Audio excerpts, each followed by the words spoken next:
In this episode of Performance Car Refurb, we take a look at what's involved for the rust repairs. In Performance Car Refurb, we follow two fourth-year apprentices as they learn collision repair tips as they refurbish a Nissan R32 Skyline GTR, a hero and modern classic of the performance car world. This R32 will soon have the show to match its go.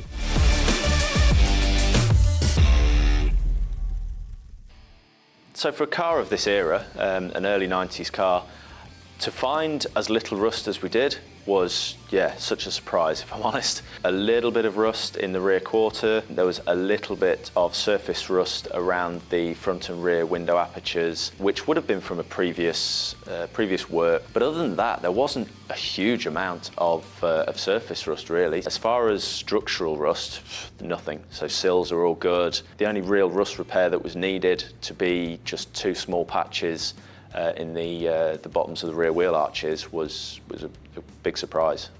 Anything is repairable, it just depends on how much time you have.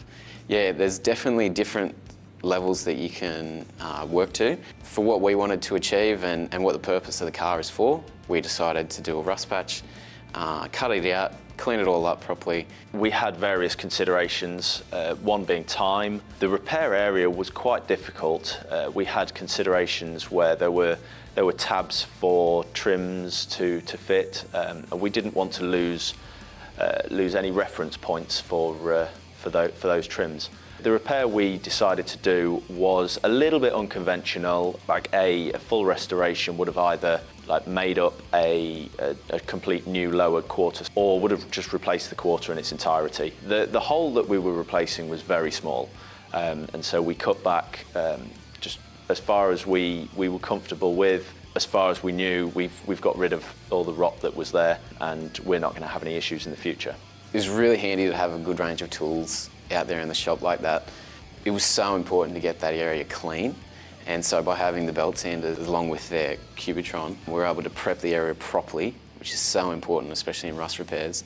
And so having high quality tooling like that, again, it's a speed, it's a quality thing, it's a confidence thing. When you're going into it with good tooling, you know that you're going to be able to create the repair that you want to. 3M tooling used, we chose the Cubitron 2 abrasives, file belts, the roll-lock discs and the sanding pads. We also used some 3M strip and clean just to make sure that everything was perfectly clean, ready for welding. And we used the 3M Bodyman range of tools, so the file belt machine, the pistol grip sander and the cut-off wheel, again with the Cubitron 2 cut-off discs. And those just allowed us to refine the surface perfectly, to be honest. And the efficiency of Cubitron 2 just meant that we were so much quicker in carrying out the repairs than we would have been otherwise. Often when you're dealing with that sort of thing, you've got to be really careful of key points like grommet inserts, body lines even can be affected by it because of the heat transfer out of the welder. So he designed a patch that avoided the inserts for the grommets, so we didn't have to shape up difficult designs like a square hole. And then we avoided body lines and we ran it down on an angle that the heat distortion didn't affect the panel too much. So by doing that and having him highlight that straight away, we were able to get that process moving. Doing the rust repair it probably turned out better than I thought it would. Having people like James over my shoulder and Tim guiding me through that. By little things like we avoided the grommet insert, doing stuff like that, we were able to create a really pretty good quality finish by the end of it. So Cameron, he's a gun. He did pretty much do the entirety of the rust repairs. We made sure he was comfortable with doing it, and he was. So Tim and I gave Cameron some pointers, gave him some advice, helped him out with shaping the panels. He welded them in, ground them flush, and they needed very little filler to refine the surface ready for high fill. So he did a great job. Our next episode of Performance Car Refurb looks at working with and repairing carbon fibre and aluminium.